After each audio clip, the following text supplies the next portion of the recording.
सबसे पहले बात करते हैं देश में अब तक कोरोना के कितने केसेस हैं। अगर बात करें तो 3000 से ज्यादा लोग इस वक्त संक्रमित बताए जा रहे हैं। अब तक कोरोना के 1515 मरीज ठीक भी हो चुके हैं, जबकि 420 लोगों की मौत हो चुकी है।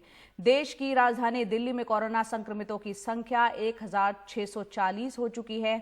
दिल्ली में हॉटस्पॉट जोन या फिर कंटेनमेंट जोन की अगर बात करें तो ये संख्या बढ़कर अब 60 हो चुकी है। परसों तक दिल्ली में हॉटस्पॉट या कंटेनमेंट जोन की संख्या 57 थी, लेकिन कल 3 नए इलाके सील कर दिए गए। इस बीच दिल्ली सरकार अब कोरोना के इलाज के लिए प्लाज्मा थेरेपी पर काम कर रही है। मैक्स में 2 मरीजों पर प्रयोग भी हुआ है, जिसमें से एक की स्थिति में सुधार हुआ है और प्रयोग के लिए सबसे बड़ी चुनौती डोनर ढूंढने की भी है।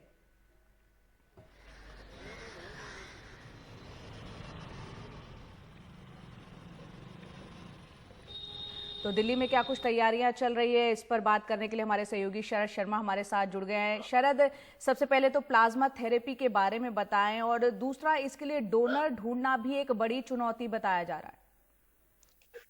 देखिए, प्लाज्मा थेरेपी कोई नई नहीं है, लेकिन कोरोना के इलाज के लिए हिंदुस्तान में ये अभी तक इस्तेमाल नहीं हुई है। इसमें होता यह है कि जो व्यक्ति कोरोना से लड़कर ठीक हो चुका होता है, तो ठीक होने के 14 दिन बाद ये माना जाता है कि उसके शरीर में जो रक्त है उसमें एंटीबॉडीज जो है वो अच्छी मात्रा में बनी हुई हैं, जो कि एक तरह की प्रतिरोधक क्षमता जो है उसकी बताती हैं।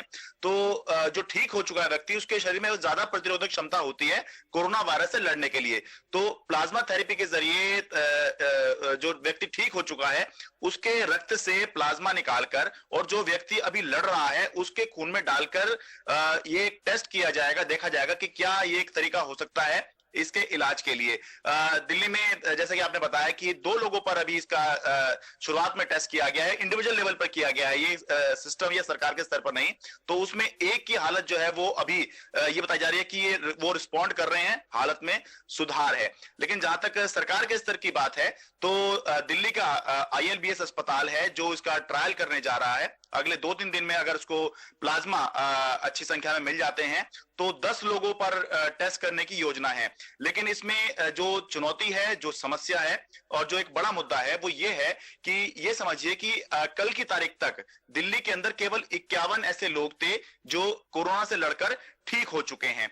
तो पहली बात तो संख्या कम है, ऊपर से जो लोग ठीक हो चुके होते हैं, जो उसके 14 दिन बाद उनसे संपर्क किया जाता है कि आप आकर ब्लड डोनेट करें, आपके ब्लड में से प्लाज्मा निकालना है।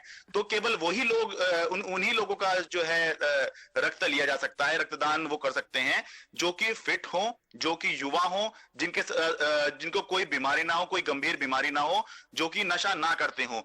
तो ऐसे एक तो कुल ही संख्या 50 की है, उसमें से भी छटाई करना जो है एक अभी मुश्किल काम रहेगा। तो इसीलिए जो अस्पताल है वो अपील कर रहा है कि जो लोग कोरोना पे विजय पा चुके हैं, जो कोरोना पर से लड़कर उस पर विजय पा चुके हैं, वो मौजूदा कोरोना योद्धाओं के लिए सिर्फ हाँ या ना में जवाब चाहेंगे। जी शरद, आपको सिर्फ हाँ या ना में जवाब देना है कि आप ये बता रहे हैं कि जो कोरोना पीड़ित रह चुका है और जो ठीक हो चुका है, क्या सिर्फ वही जो है डोनर हो सकता है या कोई स्वस्थ व्यक्ति कोई भी उसका डोनर हो सकता है? हाँ या ना में जवाब दीजिए। नहीं, कोई जो कोरोना से ठीक हो चुका व्यक्ति है वही डोनर हो सकता है। जी, बहुत बहुत शुक्रिया शरद इस पूरी जानकारी के लिए आपका।